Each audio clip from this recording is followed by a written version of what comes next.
Hey guys, this is Eric Weingartner with Weingartner Racing. It's Saturday, so this is what's going on in the shop video day. The technical video will be probably coming on Monday. In case you're wondering what that one will be, what I'm going to do is I'm going to take all the dyno tests that happened in 2023 and make one long video just to recap them. This way someone's not searching through so many different of my dyno videos to figure out what information they actually wanted to hear. So in other words, it's condensed version all into one. So you don't have to watch 30 videos or whatever. But anyway, today's just going on what's in the shop. First off, these came in. Aren't these sweet? These are some nice looking valve covers. I might actually sell these in my online store. I don't think there's enough interest though. They're probably around like 240 bucks. They're fabricated metal ones, but the logo is pretty cool. These ones are actually for my 477 big block Chevy that does what's building now. That's the blower motor one. Right now, the only thing that's missing for that is the shaft rockers. But if you notice, there's no holes because I'm gonna have to have a bung put here, and then that's just for the evac stuff, but we'll actually just it's for that. But anyway, that came in for those, but that's really cool. I mean, they look beautiful, but that's not the biggest thing that came in. This stuff came in. So what stuff is this? Well, let me show you. These are the parts for the LS Dyno Mule rotating assembly. They finally came in. So the whole rotating assembly came in from SCAT. I got a little bit to say about that because it's pretty frustrating. But you get to hear about all that. It finally came in. So ordered 2.5, almost 3 months ago, it finally showed up. So that's good news because now the LS Dyno Mule can proceed. So now I can show you some of the parts. The first one of actually is one I think is probably one of the cooler pieces that came into the kit was the pistons. Now, these are an Icon piston, and I know you're thinking, whoa, and I got it backwards, obviously, you can't read it. There you go. I know you're thinking, whoa, wait a minute. I thought you were going to have Race Tech pistons. Well, so did I. Funny you mentioned that, so did I. Because the reason why I thought I was going to run Race Tech pistons is because the group that owns AFR also owns SCAT rotating, or SCAT crankshafts, so they're rods and stuff. They also own Race Tech pistons and now Vortex superchargers. So I thought when I ordered, I said, hey, give me some Race Tech pistons. You know, this is exactly what I ordered. I wanted the SCAT crankshaft, obviously the 4340, which I got that, 4-inch stroke, and I wanted the Race Tech pistons because it kind of goes with them. And you know, I'm really more or less to support them because they really have helped me with some of the stuff on the small block Chevy Dyno Mule stuff, given the intakes and some heads. So it's like kind of like just want to repay you. So I ordered the Race Tech pistons. I ordered the rods from SCAT, and I ordered coated bearings, and everything was supposed to be balanced. So I thought, super, this is great. 2 months, and I thought this was going to be no problem, be an easy thing to come by. 2 months go by, and I don't have anything. And they said, oh, it should be ready in like 4 weeks to 4 to 6 weeks. So 2 months, so I'm 2 weeks outside the window. Nothing's come in, so I'm calling them up. And I'm like, hey, man, what's going on, man? Because you need to kind of get this thing going. Because in all fairness, I thought the Dyno Mule for the LS would already be running. And negative. They're like, we don't have the pistons. I'm like, that's weird. You guys own the piston manufacturer. That wouldn't think that'd be an issue. So another 2 weeks go by, and I call them up again. I'm like, hey, because they're like, it should be about 2 weeks. We'll get some pistons. They're like, we don't have pistons. All right. So another week goes by, and I call them, and they're like, well, it turns out the piston manufacturer, some other place has them in stock, so we can get this thing balanced. And I was like, great. What was the holdup with Race Tech? Race Tech? These are Icon pistons. So now I'm like, wait a minute. I ordered Race Tech pistons, and you're selling me Icon pistons. I'm like, yeah, it's the same cost. I'm like, okay. Because by the way, this stuff did not come for free. So when you're listening, you're complaining about something you got for free. No, I absolutely paid what any other SCAT dealer would pay. I got no discount beyond what a SCAT dealer gets, period. So, which, it's fine. I don't want things for free always. I mean, I would love to have things for free to test, but that's not about that. I get it. I don't want to. Good people don't ask for stuff for free. I shouldn't say that. I don't want to take advantage of a situation ever. So I don't mind paying. I knew from the initial point I would pay.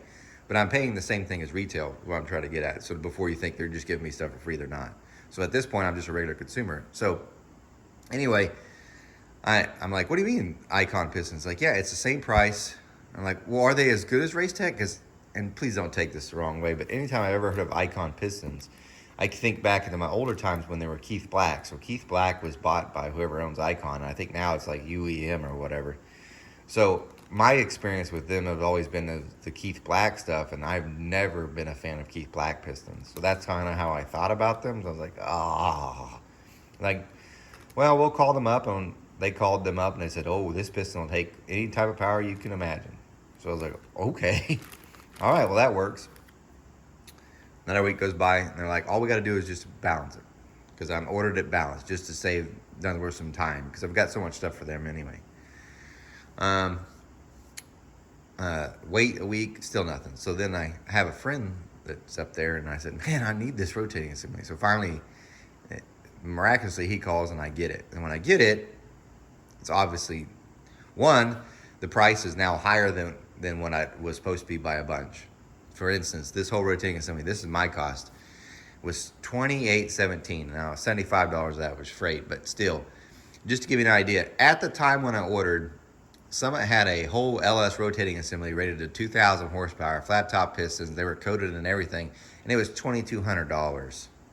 Now, it wasn't balanced, but we're talking like, I don't know, we're going to spend like $300 balancing, so that makes me at $2,500. So I now spent $300 more, and I'm a dealer. So anyway, when it comes in, then there's some other things. So the piston, though, I was actually pleasantly surprised. So although I knocked Icon and just a second ago, this piston looks like they've really, really stepped up their game, and let me explain. Look at that coating that they have on the top.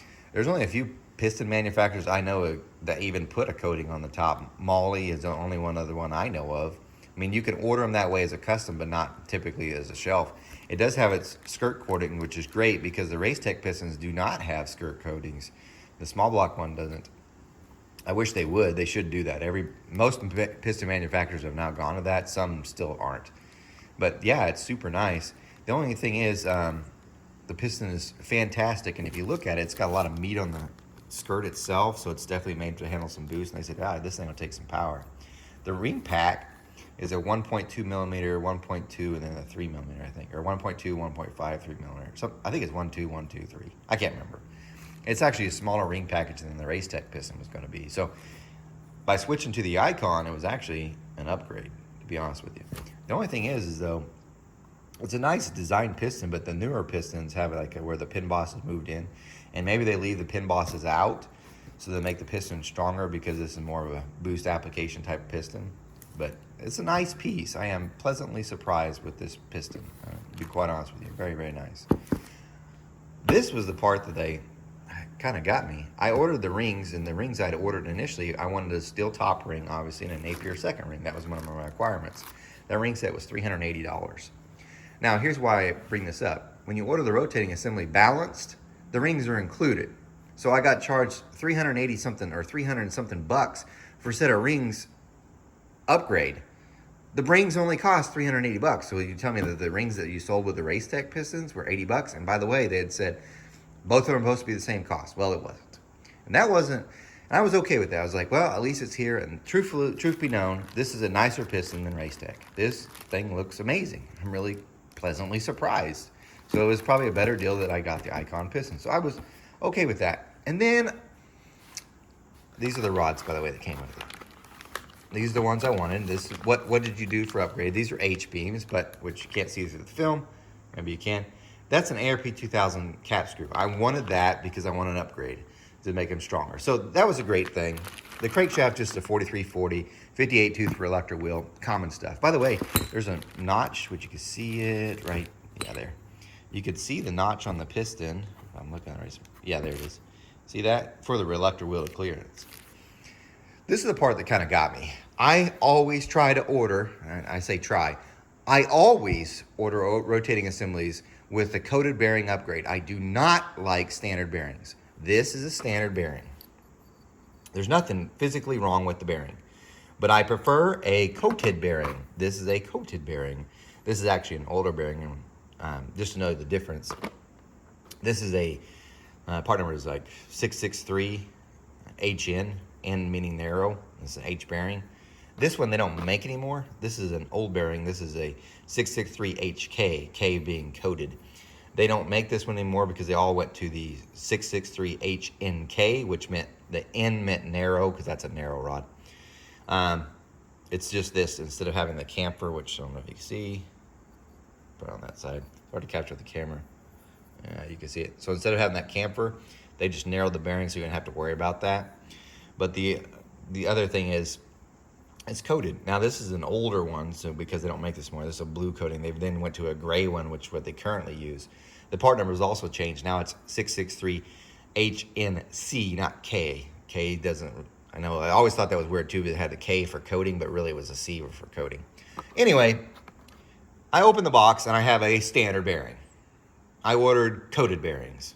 Now they're like, well, we didn't charge you for it. I was like, thank God, because I'm already paying more than I would for if I bought a regular rotating assembly. I could have bought this with the coated bearings and balance cheaper than I spent for this.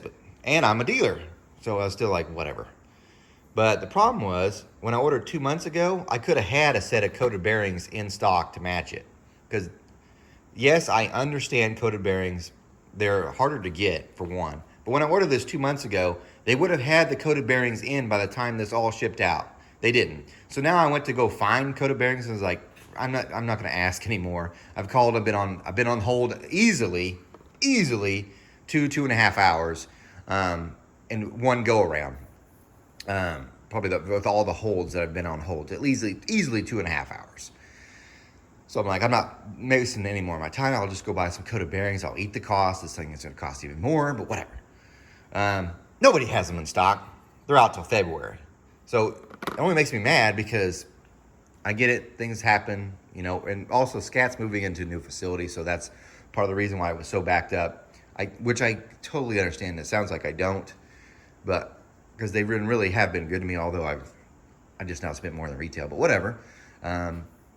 It is what it is, but I'm more mad just because if they had just got them to begin with, I'd have coated bearings. Now I cannot possibly run coated bearings if I want to get this thing done by March. And I'm not waiting until March, so it's going together with that. And you might say, why do you care so much about coated bearings? When you watch my next video and you see me talking about the piston guided rods, which that one's probably going to be actually in 2 weeks, you'll see the coated bearings that are in that rod that's been ran for, 30 or 40 dyno pools. If you go back and watch the ones where I showed you the rods that I'm using for the 540, that was used for I don't know how many dyno pools and drag strip runs. Coated bearings, they make no more power, but they are so much better in other ways. And yes, they're more expensive, but there's a reason why I prefer to run them, especially in the Mule, because we're changing intakes, and this one, we might be changing heads. So there's a chance stuff gets in there and might get in between the bearing. A coated bearing's far more forgiving. No more power, just better. So I'm looking forward to that. Sorry, a little bit long rant on why the rotating assembly is what it is. But this is a nice piston. It's going to make tons of power with this, and I still don't know what heads we're going to use. But anyway, that's that. Let's go on to the next thing. What you're looking at here is the carbon fiber drive shaft out of my S10. Keith came over yesterday, and we actually took us 2.5 hours, but we put the Turbo 400 transmission in. And it wasn't as bad as I thought it'd be. In all fairness, for those ever making the change from a Turbo 400 or from a Powerglide, this is a BTE Powerglide. This is the one that came out of it. Remember, it took a couple trans brake hits with it going down 30 miles an hour. So I'm just going to have this gone through just to make sure everything's okay. But for those ever making the change, it's actually this case, because this is an aftermarket case from BTE. You can see the SFI approved sticker. It's actually wider through this area. There's actually more room on this Turbo 400, even though it also has an Ultra Bell, than this thing. Because this is actually fatter through here than the Turbo 400. There's just more room. It's kind of weird. It's much easier to get to some of these bolts because you can't hardly get your extension in, even with some wobbles and stuff, to get to that one for sure, or that one. So that was, it was easier to put the 400 in. The problem came when this happened. I go to put my drive shaft in. Now, for those that don't remember, or haven't remembered, I ordered the transmission from FTI, the Turbo 400 transmission. I said specifically it needs to be Powerglide length. Why? Because you see that drive shaft? That's a carbon fiber drive shaft. I bought this 4 years ago and it was $1,100, so I didn't feel like spending $1,100 more. Well, guess what? A new drive shaft today, this same one is now $1,800. In about 3 to 4 years, it went up almost double. So I was like, holy cow. Why am I telling you this? Because guess what didn't fit? The drive shaft. So the whole reason for getting it, and by the way, I paid extra for that. It wasn't like it was just no charge upgrade. Nope, didn't fit. You might say, how? Well, that's kind of what I thought too. So I'm going to come over here and I'll kind of show you. The transmission, before I put it in, I did measure from this to there. That's the end of the output shaft. From the end of the output shaft to your flange was power line length. So if I took from the output shaft to the flange, it is power glide length. Absolutely. The problem is the housing doesn't look like this. They have a special housing, which I think that they put on them. Almost 90% sure they put on a housing that's shorter. Because I'm not crawling underneath the truck. But if you were to look at the Turbo 400 I have, the housing is right here flush with the output shaft. So this part would be actually flush with right there. So it'd be sitting right here. So you know what the problem is? Even though it's power glide length on the output shaft, the case isn't. So the drive shaft is this much too long. And you're like, well, that doesn't look that big of a deal. That's not that much. I can't put it in. Matter of fact, if I was somehow to magically be able to put it in because it's too tight, it would be sitting right against the housing, which means as soon as I accelerate, it's going to break it. It needs to have, at least 1 inch to 3/4 inch at minimum travel. I like 1 1/4 out. So this is the yoke. By the way, you might say, well, wait a minute. How'd you get that in there? Because the Power Glide's got a different yoke than the 400. You're correct. I bought one from FTI, or actually from Summit, but it's an FTI one made for doing just this. And it's got the bolt-on saddle, so you can actually unbolt this part to slide it in. No, it won't go in. It doesn't fit. I have no idea how this happens, unless somehow between the center of the case or where they cut off the bell, somehow it's off by 1 inch. Because the output shaft's exactly the right length. So if you go from here to here, 100% correct. However, from the case, end of the housing, to here, no sir. You're like 1 inch too long. So I can't get it in. This is the old yoke that came out of the Power Glide. You see this part right here? Because this is all black. That's actually where the roller bearing was riding. The seal was right about here. And you got about a 1 inch clearance. About a 1 inch. A lot of engagement though. But you got about a 1 inch of slide travel. Yeah, so I know this drive shaft fit in. I've been driving with it. No such luck with that, with the 400. So, I was like, the LS thing was one thing, because it is what it is. But damn it, I didn't want to buy another drive shaft. That's why I say $1,800. They damn near doubled. And I know you're like, well, don't buy a carbon fiber. Chances are I'm not going to now. But it wouldn't make me so upset. But if I'd known this, that I still couldn't run the drive shaft, even when you order Power Glide length, that I couldn't run my drive shaft, I would have done something different. You know, I'd say, what would you do different? Simple. I would have taken this one out and had it rebuilt. I would have bought a Gear Vendor overdrive, boop, and then I would have spent the less money than buying the Turbo 400. Yeah, because Gear Vendor is like $2,800, and then I can get a drive shaft and still be less than now having a Turbo 400 and buying a drive shaft. And I prefer to have the Power Glide anyway because it's easier to shift. That was super frustrating. However, and I'm not going to name drop, I hit up someone and I said, hey man, who do you know sells carbon fiber drive shafts? I thought it was maybe just QA1 that was giving the old what to everybody else for the price of carbon fiber. And he goes, well, he tells me they're closed till after the new year. I'll try to give them a call anyway just to see if maybe they're cheaper than $1,800. Prefer if I could get at least $1,100, although this is insanely expensive still. But anyway, he's like, well, what length do you need? By the way, it's 54 inches. This one's 55 1/4. I was like, yeah, 54 inches. And he goes, well, let me look. And he actually has a chrome moly one. Now, it's a steel one, granted, but I do need a drive shaft. You might say, why do you need it so bad? It's not like you're racing during winter. You're absolutely right. But my son's Nova is still sitting in the garage. And the plan was swap this transmission out real quick, which there's a whole bunch of other stuff now I still have to hook up because things are a little different. But it's not a big deal. Put this in, take this out of this shop, bring his Nova in so we can start working on it. Because I got the floorboards and other stuff that needs to be done. Keith's actually given me a Turbo 350 transmission. and I could shove the engine transmission in, and then things will go dramatically quicker on getting his to run, because I really want his running by May. However, spending an extra whatever on the drive shaft isn't going to happen. Chances are what I'm probably going to end up doing is using the chromoly one for a while until I can save some money, because I know you think I'm rich because I do hip porting stuff. No, I'm the worst businessman, because as you just saw with the LS rotating assembly, I spent a whole lot of money on stuff that makes me no money.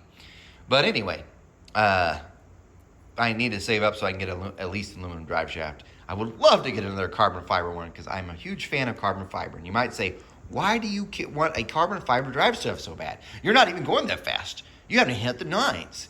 Here's why. There's no drive shaft safety loop underneath there. Yeah, there isn't.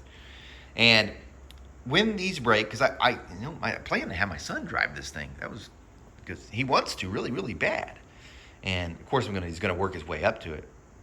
It's safer. Because when these break, I've seen them break, several of them. When they break, they shatter almost like glass. So it's like pieces, right? I have yet to see one come through a floorboard. What I see on aluminum and steel is they will twist first and then they break. And I have seen them literally come through cabs. Inside the car. I mean, we've all had videos. Even with the safety loop, still parts of them done. I've seen one guy got his arm broke or something, even though he had a safety loop on the front and the rear when it came through. So why carbon fiber? Because it's safer. So I don't want my son losing a leg or something or getting hurt because of it breaking, even with the safety loops. And I don't really want to run a safety loop because there's no room underneath this damn thing. So that's the reason for carbon fiber. It's not so much for, I want to go faster. It's just like it's a 1,000ths quicker. No, it's not that at all. It's more for safety. But god dang, stupid, expensive, stupid. Anyway, there's my rant on my transmission problems. On to the next thing. One more thing before I go on, because I can already hear people commenting. They make a special, I know some people are going to comment this. They make a special tail shaft. This is the Power Glide, obviously. But they make a special tail shaft for the Turbo 400 that's shorter so that it will work with the Power Glide. Guess what? That one has it on it. The Turbo 400 from FTI does. Because when I measure from the end here to the end of the tail shaft housing, it's 3.6 inches, which is about what ATI has for their shortened tail shaft that's supposed to work the Power Glide length. So for whatever reason, which by the way, it still only brings it flush to that, I don't get it. It's definitely shorter than what the stock one is by about half an inch. But for whatever reason, it puts it here. So that shaft, the tail housing still ends at the end of the output shaft. Not here like it needs to be. So I could actually get my drive shaft on. I don't know if something's thicker in between here that moves it that way. I don't know. It's bizarre. So maybe only that shaft housing works with aftermarket cases, which is probably the case. Hence the pun. But on a stock case, maybe it's this part's longer, so then the tail housing still ends up longer. I don't know. But that special housing brought it flush to here. So before someone says, well, they make a special housing that's shorter and work. It has a special housing. It's still just not working. I think maybe it has to do with the stock case being just, I don't know, an inch longer in this way. I don't know. It's boggling my mind at this point. But yeah, still doesn't work. I still need a drive shaft. On to the next thing now. I have been cleaning the shop, and I need to get rid of some stuff. So I'm not totally broke or nothing like that, but this stuff's never going to get used and just sitting here. So I need to sell it. So here's your sales pitch. This is sitting at stock GM LS7 heads. I'm going to let go for $800. And you're like, whoa, that's way too much. Probably is. Make me an offer that's reasonable, and I'll probably take you up on it. What's wrong with her and what needs done? Well, this guy sent this in. This is how I even have this set. And it had a little bit of damage, which you really can't even tell. Because, I mean, I'll show you if there was damage. But anyway, this one didn't seal. So we put in new seats. Or I didn't. I had to pay someone because I can't do this. I don't have the tooling. And it leaked behind the seat still. So it looked like the press was wrong. So now it's been welded up. So I had him weld the registers and put new seats in. And at that point, the customer was like, he was just done. Although I'd spent a lot of money, didn't matter. It was done. So anyway, all that needs done is for me to redo the valve job. This is the other head that went with it because I'd finished this one already. This was just cartridge rolled. So because they come CNC ported from the factory, which there's no lighting, but Now you can just look on this. All I did was just blend that out. So $800 as is. If you want me to finish them, that's fine, but there's no warranty on this one.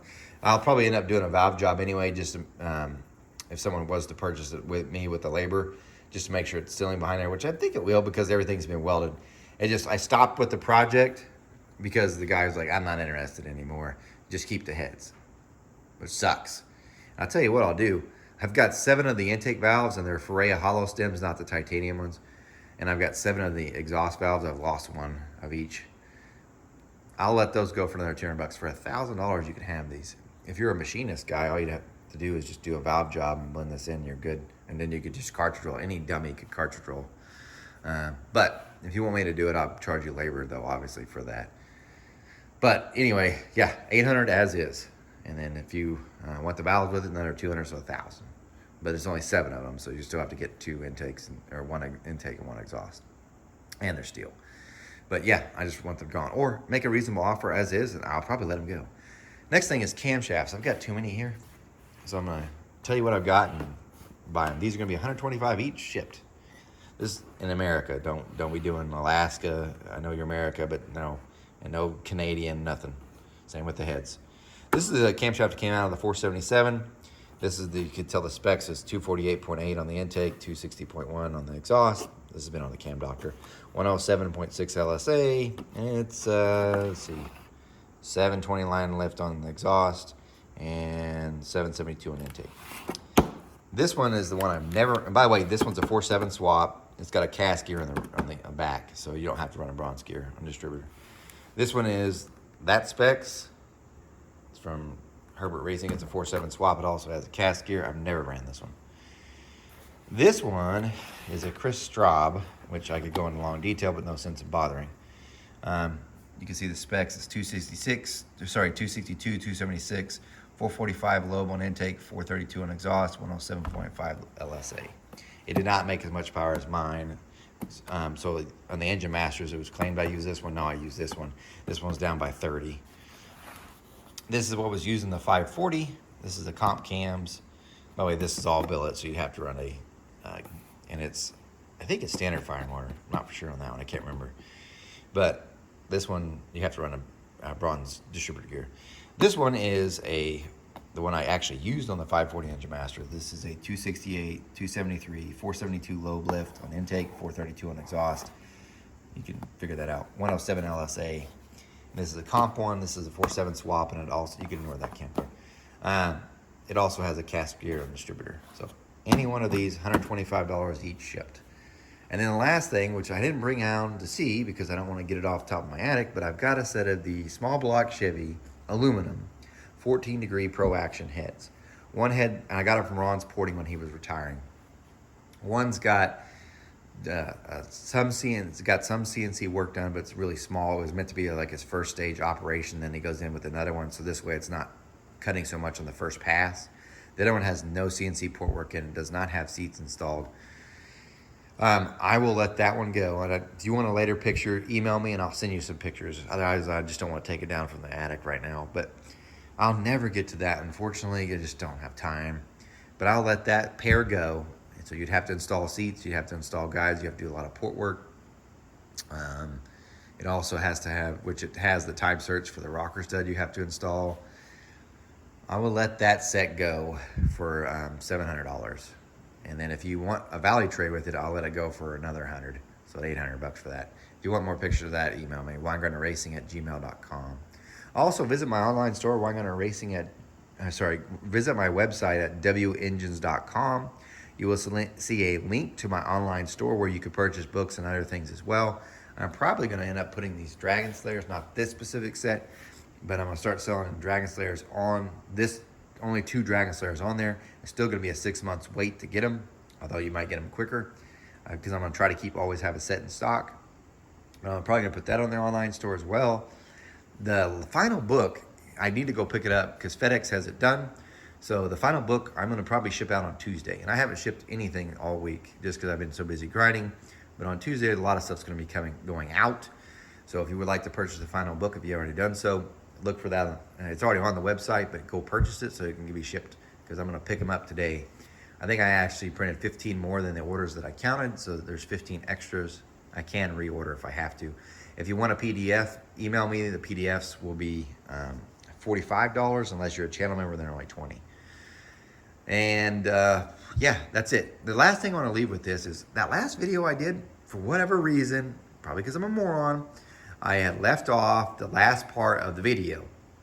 And several people had noticed that and had commented. I shouldn't say several. One person noticed that, which makes me think a lot of people either didn't say anything or they didn't make it to the end of the video, which is probably the same case with this video. But anyway, I'm going to attach it right here at the end so you can see that. So enjoy. And guys, you're going to hear me repeat this again. I'm no Superman. I don't pour cast iron heads.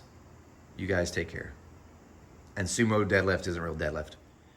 So after porting that one, I had it sent off and I had it digitized, and they're going to go ahead and CNC port the rest of that head.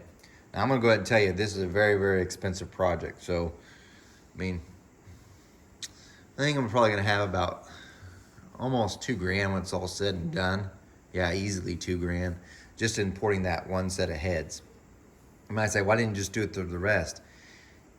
That's not making me money. $2,000's obviously not making me money either. But at least when I can't be working on that stuff because this is fun, cool R&D stuff. It really is true research and development. But it isn't making me money, and I have to do other jobs in the shop that have a time constraint from customers. So I sent it off, and also because at least then every one of them will be exactly the same, and we'll get to see, much like the CNC head that's already on there. So that's the reason why I had that done. So a very expensive thing just to see if this even works. So maybe that's the other thing. Chances are, I mean, not chances are, there's a chance where it will make the exact same power and torque as the one that's already on there, which then I'll be like really stumped and I'll have to go back to thinking even harder. But yeah, there's a chance that could happen, but there's a chance it can make even less power too. So it's a very expensive proposition. Now, most of you are like, well, what was the final specs then on it? Well, I do have that. I'm not going to show you the full numbers because I'm going to wait till the CNC head comes back, because I'll warn you this. There's only a few times where I've ever had a prototype. So the master that I just showed you, I float on my bench, send it off to have it digitized, come back, the head comes back, full CNC ported. It almost every time, there's never been a single time so far where it's flowed as good as the master. So like this is my 255 or 253 CNC ported head. That one, it was kind of close, even though it's roughly off. There were some spots where it was better, but the other spots it was worse. But almost everything else has been worse. The one that from ProMax was actually really, really close, probably the closest one I've ever had that matched it. But I don't want to give away the flow numbers until I have that back. Otherwise, I feel like I'm lying to you, because I know what the master did. It doesn't mean that the CNC one will do that. But I'll just give you some highlights of it though. It compared to the 235, this head, the new version, is 232 cc. So it's actually 3 cc smaller, probably because I made the bowl smaller. So it's 3 cc smaller in that regard. The push rod slot now is 2.6 inches, so it did gain some more area there, which is great. As far as flow number wise, it's better at 500 and 600. Especially 600, it's better by about 6 CFM, 6 to 8, if I remember correctly. And at 500, it's about 4 CFM or 5 CFM better. At 700, it matches it, but at 800 and on, the 235, the one that's currently out there, actually flows more air. So at the lower lifts, they're essentially the same. At 400, they're virtually identical. I don't really care about below that, but so at 400, the same. 5 and 6, the new version's better. At 7, they're the same. 8, 9, 1, the 235 is better. The exhaust flow, about the same. So even though it has a smaller valve. Now it's worse at 1, 2, and 3, but I could care less. But so that's like the rough outlines of how it is, and I'll show you those numbers when I get it back. When will that be? I don't know, because currently the guy that's doing my CNC work, he's working on getting this Dragon Slayer thing done, because this is also an R&D thing and also selling to the customer. Because I do really, really want to have a set here, 2 sets in stock at all times, so I can sell those. Because this head is very, very good. Stud mount rocker moves 334 CFM, 2125 intake, 1575 exhaust valve. Thing's a beast. And I look forward to testing that on the dyno. So again, also I spent probably about $2,000 just so I could see if I can, or when it's all said and done, about $2,000, just so I could test to see how that head does, so I can see if my port design did anything. But the ProMax one, it's definitely a money loser. I'll eventually sell that one, and I sent him an AFR head to see if that program will fit into it, which I hope it will. Because then I can use the ProMax program that I have for that for this one. But if it sucks, though, I'm not even going to sell it. That's why it's such a gamble. I know a lot of people they put out crap, so they spend so much time on developing things, and even though they know it's not good, they still keep selling it because they got to get back their R&D cost. I'll probably end up just eating it if it sucks. I mean, it'll be bad for me, but if it is, it is. I'd rather do that than selling a product I'm not happy with to everybody else just so I can try to get my money back. It's a crappy way to do business, by the way. Horrible way. Don't be a businessman. No, by me. Don't use any of my business advice. But anyway, I eventually will sell that if it's good. If it's not, then you'll see it on the channel, make a video, 1 or 2, and then it's garbage. But anyway, that's what's going on, and that was what was happening with that. So thanks for sticking around to make it through the video. I wanted to show you all that stuff and what was learned on it. Still a ways to go on some of the stuff. And the thing is, as far as how long that will take, I don't know how long before I get that head back, because he's still working on some of the fine details on the Dragon Slayer. After that, the next head's actually the AFR Enforcer. So if you were like, what AFR Enforcer? Yeah, the 195 AFR Enforcer. I sent him a full CNC ported one a full ported one, and I'm having digitized that one. I know you're like, what? Yeah, I sent him one for him to copy that one because I'm going to have him on the AFR Enforcers from the very first dyno sessions. I'm just having him port the exhaust ports, because then I'm going to put that back on the dyno to see if just porting the exhaust ports does anything. So that's got to get tested, but he's got to digitize that first. In between, I still have to test an AFR 227 on the small block Chevy dyno mule, and then some modifications to that one. Hopefully I'll get to test my Dragon Slayers on the dyno mule on the small block still, and then maybe at some point, then the ProMax, the new version, will get tested. So the chances of you seeing it probably in the next 6 months are pretty rare, because on top of all that, the 540 is going to be probably the next one to be dyno tested. Dunsmith Machine Shop is currently building it now, and the LS rotating assembly, after 2.5 months of waiting, finally showed up. So then that process will take place too. So some of the small block Chevy stuff probably won't be happening for a while, but there's definitely enough to test for sure now. But anyway, long video. Sorry I had to go that way, but there's more to get explained.